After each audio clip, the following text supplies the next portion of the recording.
உன்னை கொடுத்தேன், என்னை இழந்து நின்றேன். விக்ரமன் ரித்தன்யாவை தள்ளிட்டுட்டு வெளியில போனதுக்கு அப்புறம் ரித்தன்யா படுக்கையில விழுந்தவ ரொம்ப நேரம் அழுதுகிட்டே இருந்தா. தனக்கு மட்டும் ஏன் இப்படி நடக்கணும், நான் என்ன பாவம் பண்ணேன் அப்படின்னு மனசெல்லாம் வேதனையோட நினைச்சவ அதுக்கப்புறம் தாமேலேயே பரிதாபப்பட்டு ரொம்ப நேரம் அழுதுகிட்டு இருந்தா. இப்படி அழுதுட்டே இருந்தவ கொஞ்ச நேரத்துல அப்படியே உறங்கியும் போனா. ஆனா ரித்தன்யா கிட்ட அப்படி நடந்துகிட்டு வந்த விக்ரமனுக்கு அதுக்கப்புறம் ஒரு பொட்டு கூட தூக்கம் வரல. எதையோ யோசிச்சுக்கிட்டே இருந்தான். இவளை எப்படியெல்லாம் உயிருக்கு உயிரா காதலிச்சோம், இவ தங்கம்னு நினைச்சிருந்தேனே, இப்படி பித்தளையா வந்து நிக்கிறாளே, அப்படியாவது தனக்கு இவள் வேண்டுமா அப்படின்னு கூட யோசிச்சான் விக்ரமன். தன்னை விட்டுட்டு வேறொருத்தன் கூட தொடர்புல இருக்கிற இவளை நாம ஏன் விரட்டி விரட்டி பின்னாடியே போய் காதலிக்கிறோம் அப்படின்னு ரொம்ப நேரம் யோசிச்சுக்கிட்டே இருந்தான் அவன். என்ன யோசிச்சாலும் அவனால அவளை விடவே முடியாதுன்னு தெரிஞ்சுக்கிட்டான்.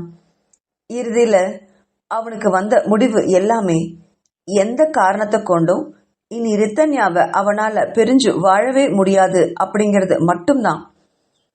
அவ எவ்வளோ பெரிய தப்பு பண்ணியிருந்தாலும் அவளை மறக்கவோ அவளை விட்டு பிரிஞ்சு வாழவோ அவனால முடியவே முடியாது அப்படின்னு நல்லா உணர்ந்துகிட்டான் விக்ரமன். என்ன ஆனாலும் அவ தான் கூட தான் இருக்கணும். அவளுக்கு தான் மட்டும்தான் காதலனாவும் கணவனாவும் வில்லனாவும் கூட இருக்கணும். வேற யாரையும் அவ பக்கத்துல கூட நெருங்கவே விடமாட்டேன் அப்படின்னு மனசுக்குள்ள சபதம் செய்தவனுக்கு அதுக்கப்புறம் தான் அவனுக்கு தூக்கமே வந்துச்சு.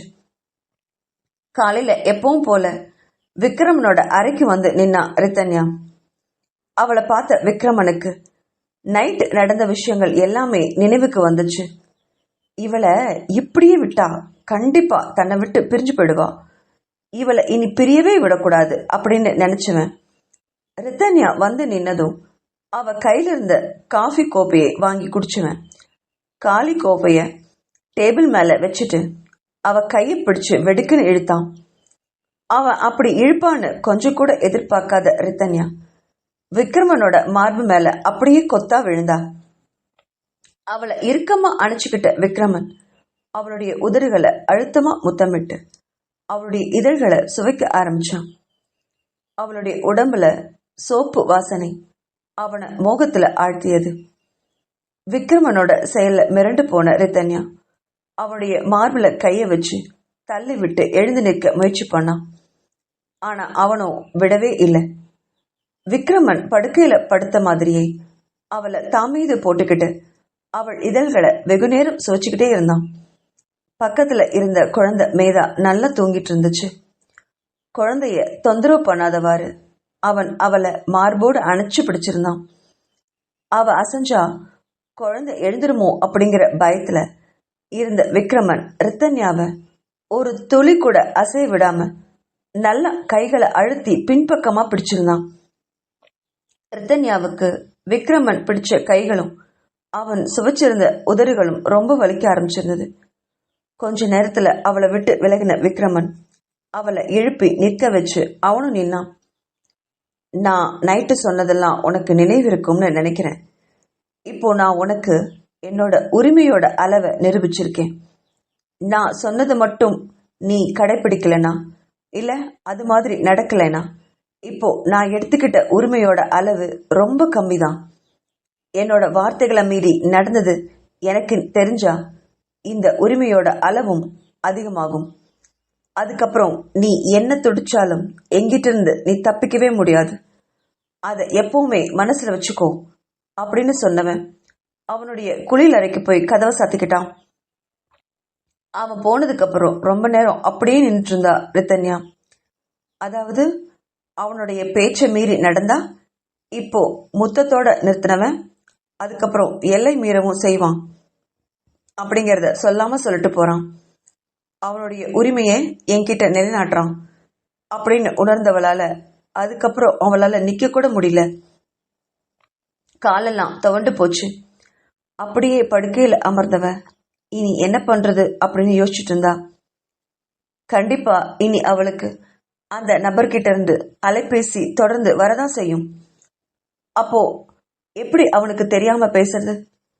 அப்படி பேசினா அது அவனுக்கு தெரிஞ்சிருச்சுன்னா இது மாதிரியெல்லாம் எல்லை மீறினா என்ன பண்றது அப்படின்னு பலவாறு யோசிச்சா ரித்தன்யா. கொஞ்ச நேரத்திலேயே படுக்கையில் இருந்த குழந்தை சினுங்க ஆரம்பிச்சது. குழந்தைய திரும்பி பார்த்த ரித்தன்யாவுக்கு அதுக்கு மேல சிந்தனையே ஓடல. குழந்தைய வாரி அணைச்சுக்கிட்டவ மேதாவை எடுத்துக்கிட்டு கீழே கிச்சனுக்கு போய் அவளுக்கு பால் கொடுத்துட்டு வந்தா.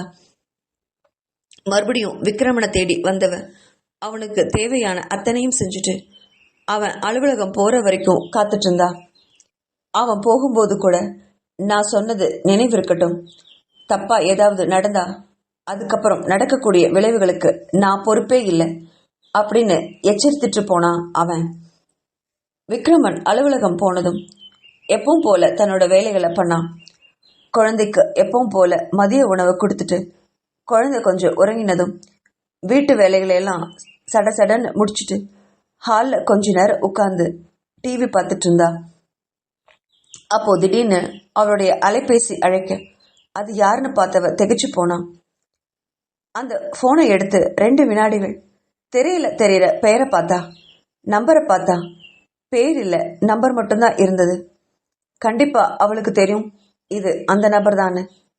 தன்னை சுத்தி யார் இருக்காங்கன்னு சுற்றுமுற்றும் பார்த்த ரித்தன்யா அந்த ஃபோன் காலை அட்டன் பண்ணி ஹலோ அப்படின்னு மெதுவாக கூப்பிட்டா. நான் நேற்று தானே சொன்னேன், இப்படி கண்ட கண்ட நேரத்துலையும் எனக்கு ஃபோன் பண்ணாதீங்கன்னு. எனக்கு எப்போ பேசணும்னு தோணுதோ அப்போ நானே உங்களுக்கு கூப்பிடுவேன்ல. இதையே எத்தனை தடவை சொல்றது? மறுபடியும் கூப்பிட்டு என்னை ஏன் இப்படி பிரச்சனைக்கு உள்ளாக்குறீங்க அப்படின்னு சொன்னா ரித்தன்யா. அப்புறம் எதிர்ப்புறம் என்ன பேசுறாங்களோ கொஞ்ச நேரம் அவங்க பேசுறத கேட்டுட்டே இருந்தா ரித்தன்யா. சரி சரி, உங்களுடைய சூழ்நிலையும் எனக்கு நல்லா புரியுது. ஆனா எனக்காக கொஞ்சம் பொறுத்துக்கோங்களேன். நான் உங்களை எவ்வளோ சீக்கிரம் முடியுமோ அவ்வளோ சீக்கிரம் நேரில் பார்க்குறேன். ஆனா தயவு செஞ்சு அதுக்கு முன்னாடி நீங்களா எனக்கு ஃபோன் பண்ணாதீங்க. பார்க்குறவங்களுக்கெல்லாம் சந்தேகம் வரும். அதுக்கப்புறம் நம்மளால எதையுமே செய்ய முடியாது அப்படின்னு யாருக்கும் கேட்காத வண்ணம் கொஞ்சம் மெதுவான குரல்ல பேசினா ரித்தன்யா. ஆனா அவளுடைய கெட்ட நேரம் அப்பதான் அங்க வந்த ரோகிணி ரித்தன்யா பேசுறத முழுசா கேட்டா. அவளுக்கு தான் கேட்கறத நம்பவே முடியல. அவ கல்யாணத்தன்னைக்கு யார் கூடயோ ஓடி போனதா சொன்னாங்களே, ஒருவேளை அவன் தான் இப்போ பேசியிருப்பானோ? இது மட்டும் விக்ரமனுக்கு தெரிஞ்சா அவன் மிருகமாகவே மாறிடுவானே. ஏன் இந்த பொண்ணு இப்படியெல்லாம் பண்ணுது அப்படின்னு நினைச்ச ரோகிணி ரித்தன்யா கிட்ட இதை பத்தி எதுவுமே பேசாம தன்னோட கணவன் கிட்ட சொல்றதுக்கு அவரை தேடி போனா. சதாசிவம் அவருடைய அறையில ஏதோ ஃபைல பார்த்துட்டு இருக்க. ரோஹிணி அவர் பக்கத்துல வந்தவ, என்னங்க நான் உங்ககிட்ட கொஞ்சம் முக்கியமா பேசணும் அப்படின்னா. என்ன ரோகிணி, வா உட்காரு அப்படின்னு அவளுக்குன்னு ஒரு நாற்காலியை இழுத்து போட்டாரு. அவ உட்கார்ந்ததும் சொல்லு ரோகிணி, என்ன விஷயம், ஏன் பதட்டமா இருக்க அப்படின்னு கேட்டாரு. ஹால்ல ரித்தன்யா யார் கூடயோ போன்ல பேசுனத பத்தி ரோகிணி சதாசிவத்துக்கிட்ட விளக்கமா சொன்னான். அதை கேட்ட சதாசிவத்திற்கு கொஞ்சம் பயமும் சந்தேகமும் வந்துச்சு. என்ன ரோகிணி இது, நீ தெளிவாதான் கேட்டியா இல்ல தப்பா ஏதாவது கேட்டுட்டியா? அவ ஃப்ரெண்டு கூட பேசிட்டு இருந்தா அதை நம்ம தப்பா புரிஞ்சுக்க கூடாது இல்லையா அப்படின்னு மீண்டும் கேட்டாரு சதாசிவம். அட இல்லைங்க, நானே நல்லா கேட்டேன், கொஞ்சம் பொறுத்துக்கோங்க, நானே நேர்ல பாக்குறேன்னு கடைசியா சொன்னாலே கண்டிப்பா இதுல ஏதோ விஷயம் இருக்குங்க. இது மட்டும் இல்லாம ரித்தன்யா பேசும்போது சுத்தி முத்தி யாராவது இருக்காங்களான்னு அப்பப்ப பார்த்துக்கிட்டே தான் பேசுறான். தப்பு பண்றவங்க தான் இப்படி ஒளிஞ்சு மறைஞ்சு பேசுவாங்க. எனக்கு என்னவோ அந்த பொண்ணு அவளுடைய பழைய காதலன் கிட்ட பேசிட்டு இருக்காளோன்னு எனக்கு ரொம்ப சந்தேகமா இருக்குங்க அப்படின்னா. இது மட்டும் நம்ம பையனுக்கு தெரிஞ்சா என்ன ஆகும்னு என்னால நினைச்சு கூட பார்க்க முடியலைங்கன்னு வருத்தத்தோட சொன்னா ரோஹிணி. அதை கேட்ட சதாசிவத்திற்கும் கொஞ்சம் வருத்தமா தான் இருந்தது. இப்பதான் ரித்தன்யாவை ரோகிணிக்கு கொஞ்சம் ஏத்துக்க மனசு வந்திருக்கு. இந்த நேரம் பார்த்தா இந்த ரித்தன்யா பொண்ணு இப்படி பழைய காதலன் கூட பேசணும் அப்படின்னு வேதனையா நினைச்சவரு ஒருவேளை ரோஹிணி ஏதாவது தப்பா புரிஞ்சிட்டு இருப்பாளோ அப்படின்னு ரித்தன்யாவுக்கு சப்போர்ட்டாவும் நினைச்சாரு. ஆனாலும் உடனே இந்த விஷயத்துக்கு எந்த முடிவும் எடுக்க முடியாதே அப்படின்னு உணர்ந்தவர் ரோகிணியை பார்த்து, சரி விடுமா ரோகிணி, கொஞ்சம் பொறுமையா அந்த ரித்தன்யாவை நல்லா கவனி. அப்படி ஏதாவது அந்த பொண்ணுக்கு பழைய காதல் தொடர்பு இருந்துச்சுன்னா ரித்தன்யாவை கூப்பிட்டு நம்ம பேசி பார்க்கலாம். இப்போ ரித்தன்யா வேற வீட்டு பொண்ணு இல்லை, நம்ம வீட்டு மருமக, நம்ம பையன் கையால தாலி கட்டியிருக்க பொண்ணு. அந்த பொண்ணை அப்படியே நம்ம விட்டுட முடியாது. அவளுக்கும் அம்மா அப்பா யாரும் இல்லை. சின்ன பொண்ணு பாரு, ஏதோ தெரியாம கூட தப்பு பண்ணிருக்கலாம் இல்லையா? கொஞ்ச நாள் பார்க்கலாம் ரோகிணி. நல்லா கவனிச்சுட்டு அது உண்மையா இருக்கிற பட்சத்துல ரித்தன்யாவை கூப்பிட்டு நம்ம பேசி பார்க்கலாம். நல்ல பொண்ணுதான் ரித்தன்யா, நம்ம சொன்னா சமத்தா கேட்டுக்குவா அப்படின்னு மனைவியை சமாதானப்படுத்தி அனுப்பினாரு சதாசிவம். ரோகிணி போனதுக்கு அப்புறம் சதாசிவத்தால நிம்மதியாகவும் அமைதியாகவும் இருக்கவே முடியல. ஒருவேளை அவ பழைய காதலன் கூட பழைய தொடர்புல இருந்தா விக்ரமனோட மனநிலை எப்படி இருக்கும்னு அவரால் கற்பனை கூட பண்ண முடியல. ஒரு தடவை ஏமாற்றப்பட்டதுக்கே அவன் அவ்வளோ பாதிக்கப்பட்டான். இன்னொரு முறை ரித்தன்யாவால் ஏமாற்றப்பட்டா அது அவனால் தாங்கவே முடியாது அப்படின்னு நினைச்சவர் இந்த பிரச்சனைக்கு தீர்வு தான் என்ன அப்படின்னு யோசிச்சுக்கிட்டே இருந்தாரு சதாசிவம்.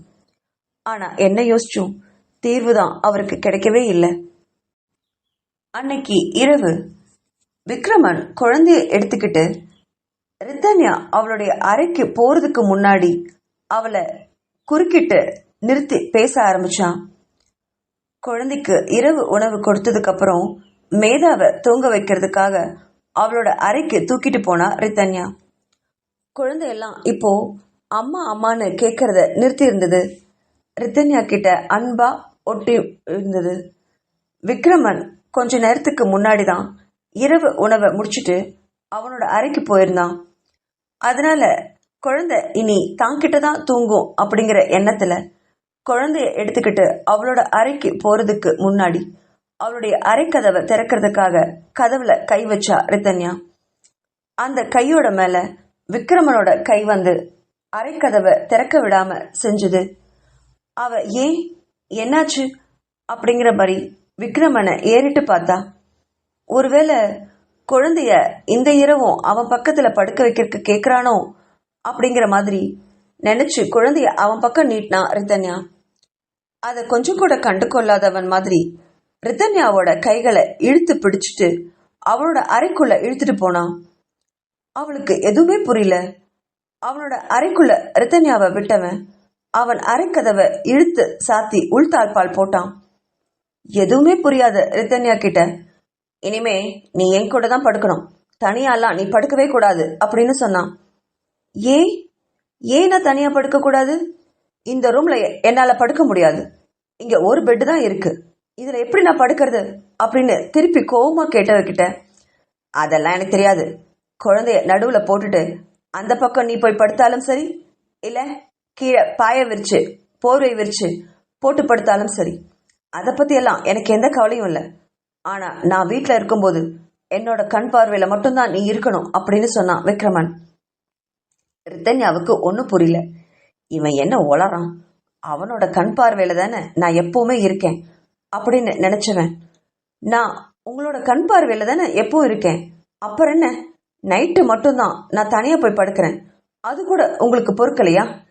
இப்படி வலுக்கட்டாயமா உங்க அறைக்கு இழுத்துட்டு வந்து இப்படி பண்றீங்களே, எனக்கு தனியா படுக்கிற உரிமை கூட இந்த வீட்டுல இல்லையா அப்படின்னு திருப்பி கேட்டா ரித்தன்யா. அதெல்லாம் உனக்கு உன்னோட ஆசை காதலன் கிட்ட இருந்து போன் வர வரைக்கும் தான் நீ தனியா படுக்கிறதுக்கு நான் அனுமதி கொடுத்தேன். அப்படி கொடுத்தேன் தானே? ஆனா எப்போ ராத்திரி, அதுவும் நடுராத்திரியில உன்னோட காதலன் கிட்ட நீ கொஞ்சி கொலாவறத நான் கேட்டேனோ அப்பவே நீ தனியா படுக்கிறத என்னால அனுமதிக்கவே முடியாது. நீ என் கூட தான் படுத்தாகணும். அது மட்டும் இல்ல, உனக்கு எந்த போனும் வரவே கூடாது. அப்படி வந்தா நான் என்ன பண்ணுவேன்னு எனக்கே தெரியாது அப்படின்னு சொன்னான் விக்ரமன். அப்படின்னா என்ன நீங்க சந்தேகப்படுறீங்களா அப்படின்னு கேட்டவகிட்ட இருந்து குழந்தைய வாங்கினான் விக்ரமன். சந்தேகமா? உன்னையா? நான் ஊர்ஜிதமே பண்ணிட்டேன் அப்படின்னு சொன்னவன் குழந்தைய வாங்கினான். குழந்தை மேதா தூக்க கலக்கத்துல இருந்துச்சு. குழந்தைய தட்டி கொடுத்தபடி அவனுடைய படுக்கையில படுக்க வச்சவன் இரு பக்கமும் தலகாணியை கொடுத்து குழந்தை கீழே விழாதவாறு வச்சான். அதுக்கப்புறம் மெதுவா ரித்தன்யாவை திரும்பி பார்த்தான். இதோ பாருடி, கடைசியா சொல்றேன், உன்னோட போனு நைட்டு என்கிட்ட தான் இருக்கும். நீ குழந்தையோட அந்த பக்கம் படுத்துக்கோ, நான் இந்த பக்கம் படுத்துக்கிறேன். இனி வர்ற காலம் முழுவதும் நீ என்னோட கட்டுப்பாட்டில் தான் இருக்கணும். என்னோட கண் பார்வை தாண்டி நீ போகவே கூடாது அப்படின்னு சொன்னான் விக்ரமன். இவன் என்ன லூசா அப்படிங்கிற மாதிரி பார்த்தா ரித்தன்யா. சரி, நைட்டு என்னோட போன் உங்ககிட்ட இருக்கு, பகல்ல எனக்கு போன் வந்தா என்ன பண்ணுவீங்க அப்படின்னு தெனாவட்டா கேட்டா. அதை கேட்ட விக்ரமன் அழுத்தமான காலடிகளோட அவளை நோக்கி வந்தான். அவன் தன்னை நோக்கி வர்றதை உணர்ந்த ரித்தன்யா மெதுவா பின்பக்கம் நகர்ந்துகிட்டே போனான். அவளை எளிதா பிடிச்ச விக்ரமன் தன்னோட கைக்குள்ள கொண்டு வந்து நிறுத்தினான். அவளுடைய முகத்தை தன் முகத்துக்கு நேரா கொண்டு வந்து அவளுடைய கன்னத்தை அழுத்தி பிடிச்சுவேன். இதோ பாருடி, நான் உன்னை இதுவரைக்கும் எல்லை மீறி தொட்டதே இல்லை, தொடவும் கூடாதுன்னு ரொம்ப நினைக்கிறேன். உனக்கு உன்னோட பழைய காதலன் கூட தப்பான தொடர்பு இனி இருக்கவே கூடாது. அப்படி இருந்தா அது எனக்கு தெரிஞ்சதுன்னா, எல்லை மீறி இப்ப வரைக்கும் உன்னை தொடாதன்னா, அதுக்கப்புறம் நீ என்ன கெஞ்சினாலும் உன்னை விடவே மாட்டேன். நீ அழகா இருக்கங்கிற திமிர்ல தான் என்னையும் ஏமாத்திட்டு இன்னொருத்தனையும் ஏமாத்திட்டு இருக்க. அந்த அழகையெல்லாம் மொத்தமா சதிச்சிடுவேன், புரிஞ்சுதா அப்படின்னு சொன்னவன் அவளை தாங்கிட்ட இருந்து விலக்கி நிறுத்தினான். பிறகு அவனுடைய படுக்கையிலிருந்து ஒரு தலகாணியை எடுத்து அவளுடைய காலடியில வீசினான். கூடவே அவகிட்ட ஒரு போர்வையும் வந்து விழுந்துச்சு. இது என்னோட ரூமு, ரொம்ப பெருசு, நீ எங்க வேணாலும் போய் படுத்துக்கலாம். இல்ல, என்னால தரையில படுக்க முடியாது, உடம்பெல்லாம் வலிக்கும், உடம்புக்கு சுகம் வேணும்னு உனக்கு தோணுச்சுன்னா நீ தாராளமா என்னோட பெட்ல என் குழந்தைக்கு மறுபுறம் போய் படுத்துக்கலாம், நான் எதுவுமே சொல்ல மாட்டேன் அப்படின்னு சொன்னவன் குழந்தைக்கு மறுபுறம் போய் குழந்தைய அணைச்சுக்கிட்டு படுத்துக்கிட்டான் விக்ரமன். ரொம்ப நேரமா என்ன பண்றதுன்னு தெரியாம அப்படியே நின்றுட்டு இருந்தா ரித்தன்யா. என்னெல்லாம் பேசுறான் இவன், இவனுக்கு தான் மேல நம்பிக்கையே இல்லையே அப்படின்னு நினைச்சவ கொஞ்ச நேரம் அவனையுமே பார்த்துட்டு நின்றுட்டு இருந்தா. குழந்தையோட பக்கம் படுத்துட்டு இருந்த விக்ரமன் அதுக்கப்புறம் ஆடவும் இல்லை, அசையவும் இல்லை. கண்களை இறுக மூடி தூங்கினான் விக்ரமன். அதை பார்த்தவளுக்கு இனி இவன் கிட்ட பேசவே முடியாது அப்படின்னு நல்லா புரிஞ்சுது. அதனால தலகாணியும் போர்வையும் எடுத்துக்கிட்டு கீழே விரிச்சு அமைதியா படுத்துக்கிட்டா ரித்தன்யா. அவ கீழே படுத்ததும் அத விக்ரமன் ஓர கண்ணல பார்த்தான். உடனே எழுந்து அமர்ந்து, ஏய் உன் போன் எங்கடி அப்படின்னு கேட்டான். அவ கையில இருந்த போனை விக்ரமன் கிட்ட காட்டினான். அத முதல்ல என்கிட்ட கொடு, காலையில வாங்கிக்கோ அப்படின்னா. அவளுக்கு இப்போ எரிச்சலா இருந்தது.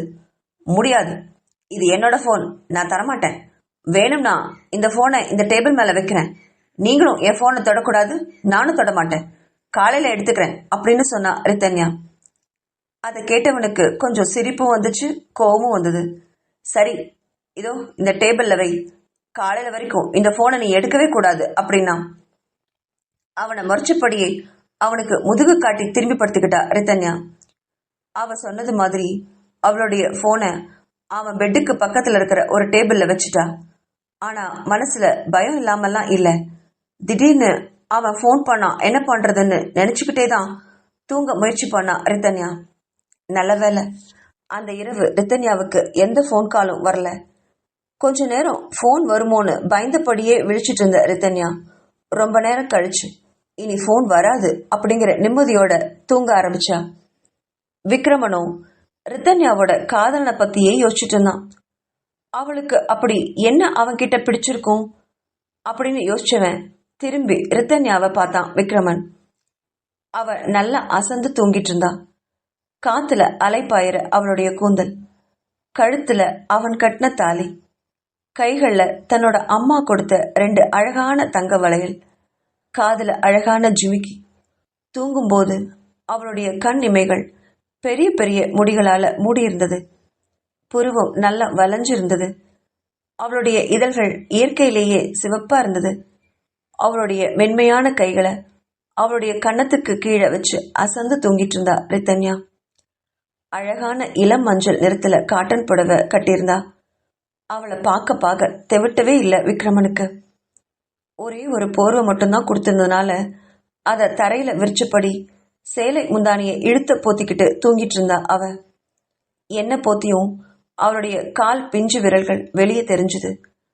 அழகான மெட்டி அணிஞ்சிருந்தா. தன்னோட அம்மா கொடுத்திருப்பா போல இருக்கு அப்படின்னு மனசுல நினைச்சான் விக்ரமன். வெளியில கொலுசு ரொம்ப எளிமையா மெலிதா இருந்தது. அவளுடைய கால் விரல் முதல் தலை வரை ஒண்ணு விடாம பார்த்து பார்த்து ரசிச்சுக்கிட்டே இருந்தான் விக்ரமன். அவனுக்கு மட்டும் இவளை ஏன் இவ்வளவு பிடிச்சதுன்னு அவனுக்கே தெரியல. குழந்தையான முகம், அப்பாவியான தோற்றம், ஆனா உள்ள எத்தனை ரகசியங்களை வச்சிருக்கா. அவளுடைய உண்மையான காதலன் யாருன்னு விக்ரமனுக்கு புரியவும் இல்லை, இன்னைக்கு வரைக்கும் தெரியவும் இல்லை.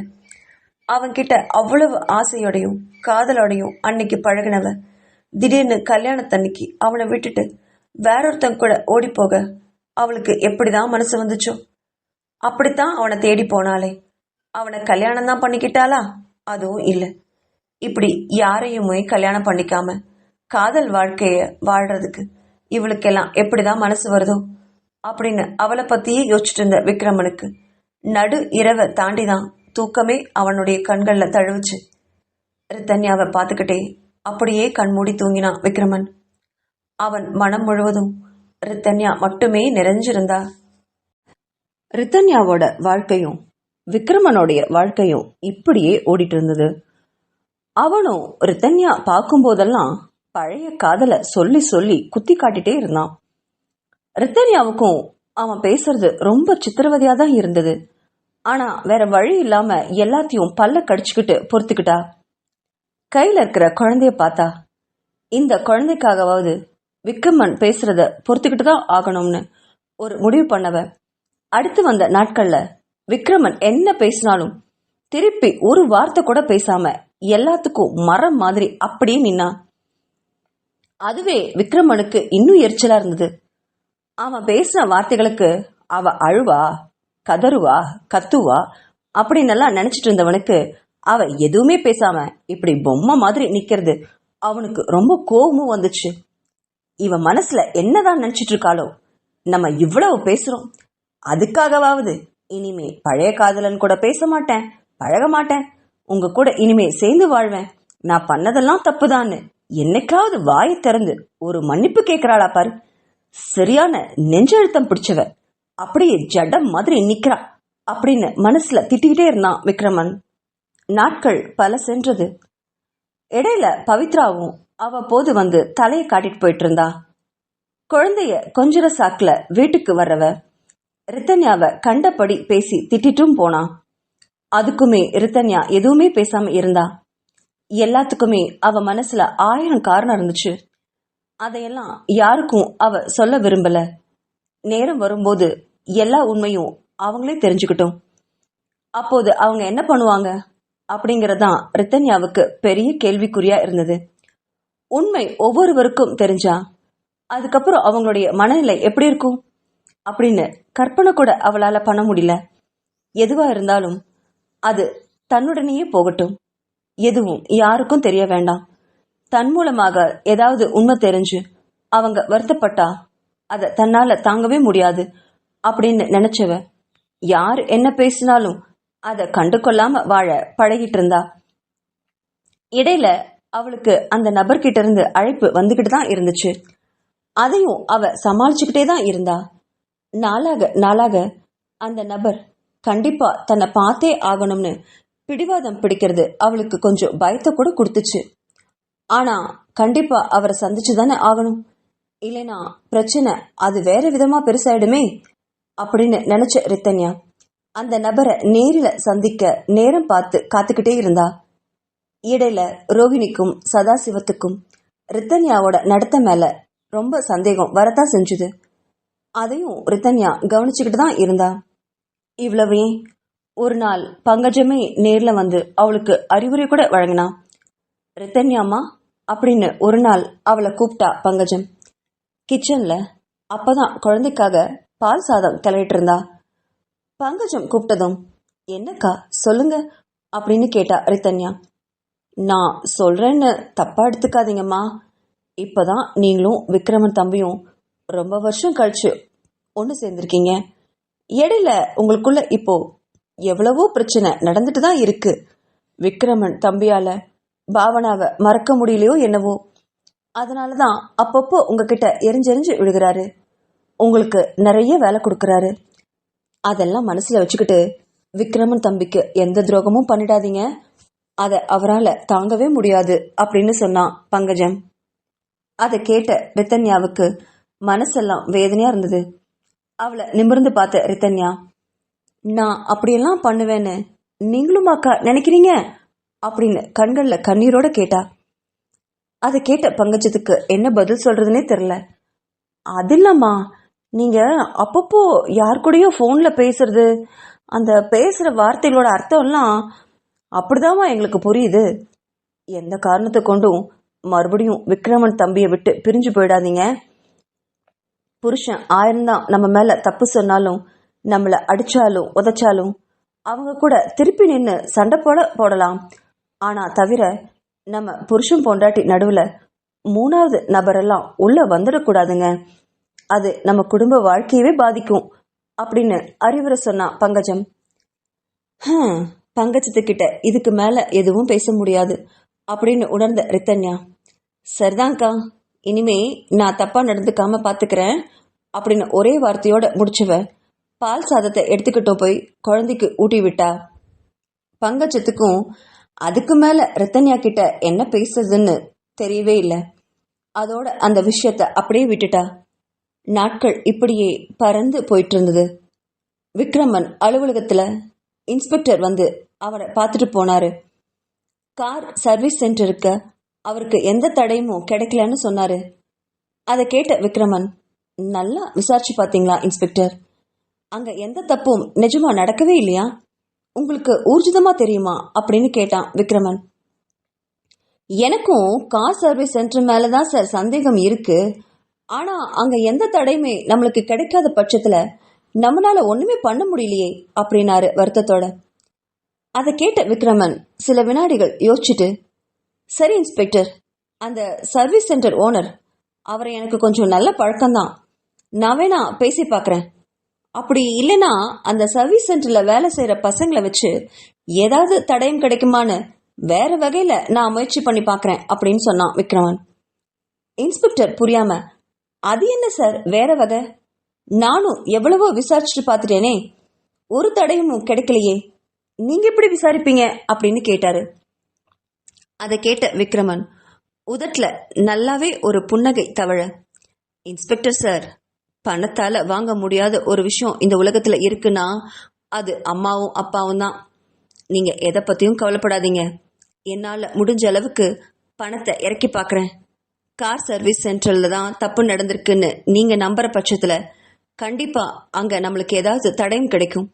நான் என்னன்னு பார்த்துட்டு உங்களுக்கு கால் பண்றேன் அப்படின்னு சொல்லி இன்ஸ்பெக்டரை அனுப்பி வச்சான் விக்ரமன்.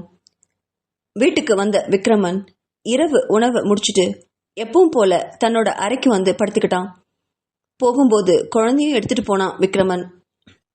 கிச்சன்ல இருக்கிற எல்லா வேலையும் முடிச்சுட்டு எப்பவும் போல விக்ரமனோட அறைக்கு வந்து கீழே போர்வையை விரித்து படுத்துக்கிட்டா ரித்தன்யா. அதையெல்லாம் கவனிச்சுக்கிட்டு தான் இருந்தான் விக்ரமன். அவ படுக்கிற வரைக்கும் பார்த்து படுத்து முடிச்சதும் ஏய் அப்படின்னு கூப்பிட்டான். அவ என்னன்னு பார்க்க, உன்னோட போன் எங்கடி அப்படின்னு கேட்டான். அவளுடைய போனை அதே டேபிள் தான் வச்சிருந்தா, அங்கதான் இருக்கு அப்படின்னு கைகளை காட்டிட்டு கண்களை இறுக மூடிட்டான்.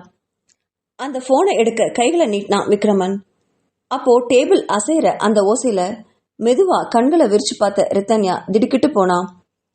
அவளுடைய போனை எடுத்து பரிசோதிட்டு இருந்தான் விக்ரமன்.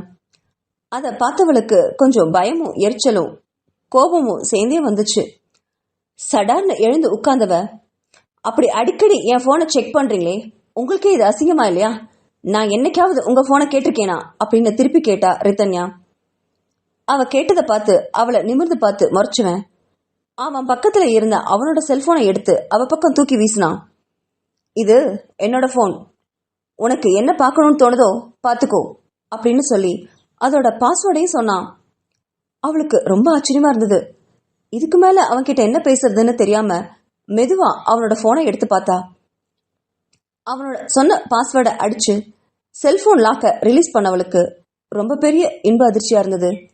ஏன்னா அவனோட போன்ல வால்பேப்பர்ல ரித்தன்யா தான் அழகா சிரிச்சுட்டு நின்றுட்டு இருந்தா. அதை பார்த்தவ தீ சுட்டது மாதிரி அவனுடைய அலைபேசியை கீழே விட்டுட்டா. அதையெல்லாம் விக்ரமன் கண்டுகொள்ளவே இல்லை. அவன் ரித்தன்யாவோட கால் ஹிஸ்டரிய ரொம்ப கவனமா பார்த்துட்டு இருந்தான். ஏதேதோ புதிய நம்பர்கள் இருந்தெல்லாம் அழைப்புகள் அவளுக்கு வந்திருந்தது. அதுவும் மத்தியானம் 12 மணிக்கு மேல அதிகமான அழைப்புகள் அவளுக்கு வந்திருந்தது. அதையெல்லாம் பார்த்தவன் கொஞ்சம் கோவமா ரித்தன்யாவை திரும்பி பார்த்து மறைச்சான். மொபைல அவன் முன்னாடி நீட்டு. இதெல்லாம் யாரு? அதுவும் மத்தியானம் 1 மணிக்கு மேல வேற வேற நம்பர்ல இருந்து தினமும் உனக்கு அடிக்கடி போன் வந்திருக்கே, யார் இது அப்படின்னு கேட்டான். அந்த நம்பரை பார்த்தவ கொஞ்சம் அதிர்ச்சி அடைஞ்சு, இது இது ஏதோ கிரெடிட் கார்டு வேணுமா டெபிட் கார்டு வேணுமான்னு கேட்டு யாரோ ஃபோன் பண்ணது அப்படின்னு மெதுவா தயங்கி சொன்னான். ரித்தன்யாவுக்கு இப்போ அவனது அலைபேசியில இருந்த அவளுடைய புகைப்படத்தை பார்த்ததுல இருந்தே மனசெல்லாம் விக்ரமனை நினைச்சிட்டு தான் இருந்தது. அவன் தன்னை எவ்வளவு விரும்பி இருந்தா அவனுடைய போன்ல இந்த புகைப்படத்தை அவன் வச்சிருப்பான். அதுவும் கிட்டத்தட்ட 4 வருஷத்துக்கு முன்னாடி அவன் ஆசையா அவளை போட்டோ எடுத்தது. அதெல்லாம் நினைக்கும் போது அவளுக்கு கண்ணெல்லாம் கலங்கி போச்சு. ஆனா விக்ரமனோ அவளுடைய கால் ஹிஸ்டரிய பார்த்து கோவத்துல கொந்தளிச்சுட்டே இருந்தான். பக்கத்துல குழந்தை வேற இன்னும் தூங்காம பொம்மைய வச்சு உட்கார்ந்தபடி விளையாடிட்டு இருந்தது. குழந்தை விழிச்சிட்டு இருக்கும் போது இந்த வேளையில அவகிட்ட கோவமா பேசக்கூடாதுன்னு விக்ரமனுக்கு ரொம்ப நல்லா தெரியும். ஏன்னா இப்பெல்லாம் குழந்தை மேதா ரித்தன்யா கிட்ட ரொம்ப அன்பா பழகிட்டு இருக்கா. அவளை ஏதாவது சத்தமா சொன்னாலே குழந்தை அழத் தொடங்குது. அத விக்ரமனும் பார்த்துக்கிட்டு தான் இருக்கான். குழந்தை அவகிட்ட அவ்வளோ அன்பாகவும் ஆசையாகவும் ஒட்டிக்கிச்சு. பாவனா கிட்ட கூட குழந்தை இவ்வளோ ஆசையா ஒட்டிட்டு இருக்குமா அப்படின்னு கேட்டா விக்ரமன் இல்லைன்னு தான் சொல்லுவான்.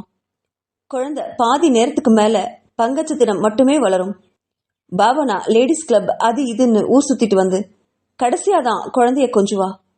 அதனால குழந்தைகிட்ட அதிகமான ஒட்டுதல் பாவனாவுக்கு இருந்ததே இல்லை. அதனாலதான் பாவனா இறந்த பிறகு குழந்தை சீக்கிரத்திலேயே பாவனாவை மறந்துருச்சு போல இருக்கு அப்படின்னு நினைச்சான் விக்ரமன். ஆனா ரித்தன்யா அப்படி இல்லை. காலையில மேதா எழுந்ததுல இருந்து இரவு இதோ படுக்க போறதுக்கு முன்னாடி வரைக்கும் குழந்தை அவளுடைய உடம்பு சூட்லயே தான் வளர்ந்துட்டு இருக்கு. ரித்தன்யாவை ஏதாவது ஒரு வார்த்தை சத்தமா பேசினா கூட குழந்தை ஓன்னு அழ ஆரம்பிக்கிறது அவனுக்கு ரொம்ப ஆச்சரியத்தையே முதல்ல கொடுத்துச்சு. அதுக்கப்புறம் அவன் நல்லா புரிஞ்சுக்கிட்டான், இனி மேதா முன்னாடி ரித்தன்யாவை எதுவுமே சொல்லக்கூடாதுன்னு. அதனால குழந்தை தூங்குற வரைக்கும் ரித்தன்யாவோட அலைபேசிய அவன் கையிலேயே வச்சுக்கிட்டு குழந்தைய தட்டி கொடுத்தபடியே இருந்தான்.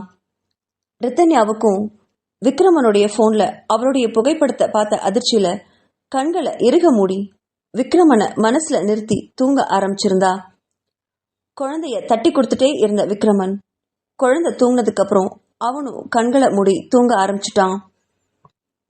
ரொம்ப நேரம் கழிச்சு ரித்தன்யாவோட போன்ல வைப்ரேஷன் சவுண்ட் கேட்கவும் அதிர்ந்து போய் அலைபேசி எடுத்து ஸ்கிரீனை பார்த்தான். அதுல ஏதோ புதிய நம்பர் வந்திருந்தது. மணியை பார்த்தான். மணி 12 தாண்டி இருந்தது. திரும்பி ரித்தன்யாவையும் பார்த்தான். அவ நல்லா தூங்கிட்டு இருந்தா. அலைபேசிய ரொம்ப நேரமா பார்த்துட்டு இருந்தான். அது போன் அடிச்சுக்கிட்டே இருந்தது. அதை எடுத்து பேசலாமா வேண்டாமான்னு மனசுக்குள்ள யோசிச்சுட்டே இருந்தவன் திடீர்னு ஒரு முடிவுக்கு வந்து அந்த அலைபேசிக்கு உயிர் கொடுத்து ஹலோ அப்படின்னா. ஹலோ அப்படின்னு மறுபடியும் கூப்பிட்டான். எதிர்பக்கம் எந்த சவுண்டுமே இல்லை. மறுபடியும் ஹலோ ஹலோ அப்படின்னு சொன்னவன் அந்த பக்கம் பேச்சு மூச்சே இல்லாமல் இருக்கிறத பார்த்து அவனுக்கு கோபம் தலைக்கேற, போன் பண்ணா பேசுங்க, ஏன் பேசாம இருக்கீங்க? உங்களுக்கு ரித்தன்யா தானே வேணும், இதோ இருங்க நானே அவளை கூப்பிடுறேன் அப்படின்னு சத்தம் போட்டு பேசினான் விக்ரமன். அந்த சத்தத்துல பதறி போய் எழுந்து உட்கார்ந்தா ரித்தன்யா. அவளை மறைச்சுக்கிட்டே அவனோட கையில இருந்த அவளுடைய செல்போனை எடுத்து அவளுக்கு நேரா அவளுடைய முகத்துக்கு நேராவே கொண்டு வந்து நீட்டினான் விக்ரமன். அதுல தெரிஞ்ச அந்த நம்பரை பார்த்த ரித்தன்யாவுக்கு பயத்துல உயிரே போச்சு. விழிகளை விரிச்சு விக்ரமனை அதிர்ச்சியோட பார்த்தா. அவனுடைய கண்கள்ல கொலை வெறி அங்க தாண்டவம் ஆடிட்டு இருந்தது.